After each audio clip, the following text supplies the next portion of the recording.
Hello बच्चों, इस question में हमें एक अल्फा पार्टिकल जिसकी एनर्जी 5 MeV की दी है, वो 180 डिग्री एक फिक्स्ड यूरेनियम न्यूक्लियस से डिफ्लेक्ट होता है। ठीक है, और हमें डिस्टेंस ऑफ क्लोजेस्ट अप्रोच ढूंढने को बताया। मतलब वही एक सिंपल एक यूरेनियम एटम है, ठीक है, यूरेनियम 235 है जिसका वेट 92 है। ठीक है, उससे जो अल्फा पार्टिकल 180 डिग्री डिफ्लेक्ट होता है, मतलब पहले ऐसे जाता है, फिर जो 180 डिग्री का डिफ्लेक्शन मतलब पहले सीधा जाने टकराने के बाद ऐसे वापस उसी डायरेक्शन में वापस आ जाता है। ठीक है, यानी कि जो डिस्टेंस है वो दो गुना हो जाता है, क्योंकि सीधे नहीं जाना ना, फिर वापस आ रहा है क्योंकि दुगुना उसका डिफ्लेक्शन होता है। ठीक है, और हमें ये ढूंढना है कितना उसका डिस्टेंस ऑफ क्लोजेस्ट अप्रोच रहेगा।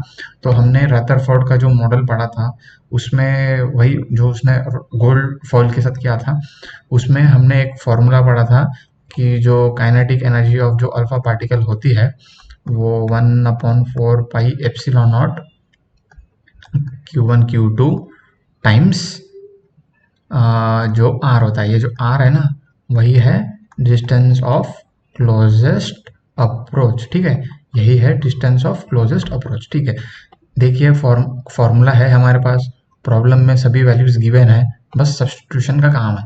लेकिन बस इसमें थोड़ा एक ये डिफरेंस है कि जब ये डिफ्लेक्ट करता है ना, इसे टकरा के डिफ्लेक्ट करता है।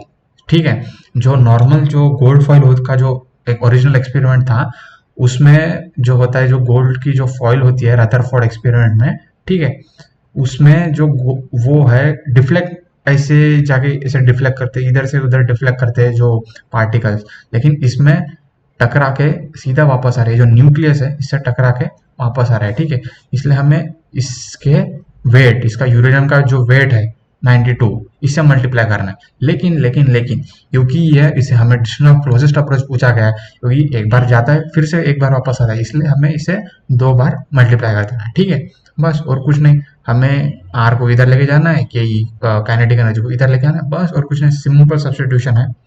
आर बराबर 1/4 pi epsilon not Q1 Q2 times 2 into 92 divided by kinetic energy, ये जो देखे हुए हैं। ठीक है, बस अब लिख देंगे जो है, वैल्यूज है, सब्स्टिट्यूशन है, जो भी बचा कुचा काम है। ठीक है, अब 1/4 पाई एप्सिलॉन नॉट की वैल्यू हमें पता है, जो हम नॉर्मली जो पढ़ते हैं, ये सब वैल्यू हमें पता होनी चाहिए। ठीक है, 9 टाइम्स 10 पावर 9।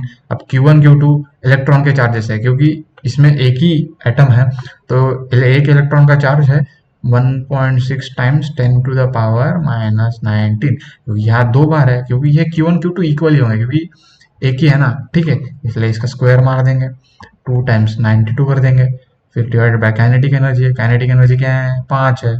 ठीक है, मेगा है, 10⁻6 कर देंगे। इलेक्ट्रॉन वोल्ट को फिर नॉर्मल जूल कन्वर्ट कर देंगे, इलेक्ट्रॉन वोल्ट की यूनिट लिख देंगे, जो है 1.6 टाइम्स 10⁻⁻19। ठीक है, ये है, बस फिर सिंपल काटा बूटी करके कैलकुलेशन कर देंगे। ये अप्रोक्सीमेटली जो इसका ऑर्डर है, ये 10⁻⁻12 इसके अराउंड आ जाता है, जो कि है ऑप्शन नंबर सी। ठीक है।